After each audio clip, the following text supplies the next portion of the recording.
reer turaab salaam calaykum reer tolkay salaam calaykum dadka af soomaaliya ku hadla dhammaan la jinsiga ahay insha allah waxa weeyaan ninkii ogaaday inuu yahay khaadimka noolaha intuu ogol yahay cidna aan ka tirsanayn ee haddana ka tirsanaa waxaan soo bandhigi doonaa insha allah bulshada soomaalida ay ugu horeyn doonto afka soomaaliya ku hadla adduunkana inaan u gudbina aan doonayno barnaamijka faraha badan inta aan idinka sheegi karno waqtigan xaadirka ee la yidhaaha magaciisa jaamacadda cagaaran kuliyadda dhaan dabagaale dhibic dhaqaale horta naasuhoya waa imisa dhamaystirka gaajada dabargooyinta dhaan dabagaale okay dhibic hindhiso iyo kuwa fara badan ood gadaal ka ogaan doontaan ikhyaaray waxaan doonaynaa inaan idinla qaybsanno kiiska la magac baxay dhacay ama soo socday historygiisa laakiin magaciisu uu yahay 550-1 oo cabdi maxamed mudane cabdi maxamed cumar ku biiray madaxweynaha deegaanka soomaalida Itoobiya ku biiray isagoo oon ogeyn ku biiray isagoo iska warhayn ku biiray isagoo iska warhayo ku biiray markaan ka hadalno qaybta kuliyadda dhaan dabagaale ama jiinka aan doonayno inaan ku samayno investigation ama DNA ikhyaaray kiiskaasi waxaa kasoo shaqaynayay rag fara badan ummad fara badan laakiin ninka ka hari waayey insha allah gadaba ka ogaan doontaan 25 December 2005 Western Australia ayuu ka dhacay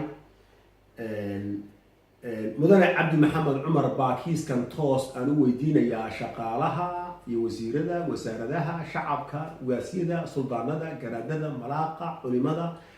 hooyooyinka ayeeyooyinka qof ka jawaabaya oon doonayna ma jiro intaas oona dhegaysan ummadda soomaali oona dhegaysan aqliga saaxiib u ah caloosha saaxiib u ah iyo kuwa kaloo fara badan kiiskan waxay jaamacadda cagaaran u bedeli doontaa wax kasta oo negative positive insha allah wax kastoo xun waxay u bedeli doontaa insha allah biidnillahi kariim wanaag qisaskan waa in aada ogaataan mudane cabdi maxamed cumar su-aalahan daaragti bay ku socotaa waxaan doonaynaa dad uu cabdi maxamed cumar doortay oo fara badan ayaa markuu kusoo biiray bahda beesha powerka ayaa ay jaamacaddu cagaaran tiri hadduu cabdi maxamed cumar ficilkaa uu qaadan wuuna fulin wuxuuna u fulin si isaga uu gaara jaamacadda cagaaran iyo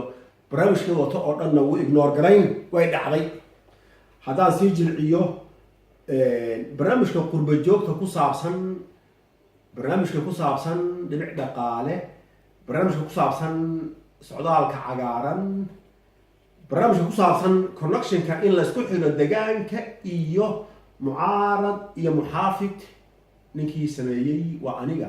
iyo caruurta ay kor fadhida oo dhalay qaar waaweyn iyo qaar yaryar mid aan soo gudba jiro cabdi cumar uu qaatay waxaa ku jirtay barnaamijka in aan caddeeyey oo ku yidhi hebel iyo hebel markay tahay qaybteeda Australia hebel iyo hebel iyo hebel ayuu hadduu yimaado qaadan doonaa isagoo iska warhayn buu qaadan doonaa haddaan jilciyo ninka la yidhaaho axmed carab ee Western Australia uu doortay isagoon dooran waan soo diri doonaa Facebooka iyo ragga lamidka ama jiinka lamidka waxay marka u horeysa mahad celinaysaa 550ga xumaanta ku qabaystay ee dulanka u geystay wiil ama dad ka tirsan dad daadihinay jaamacadda cagaaran baan horta u mahad celinaynaa ama jaamacadda cagaaran ama kuliyadda dhaan dabagaale fursadayna siiyeen ikhyaaray cajil kalaan soo duubi doonaa insha allah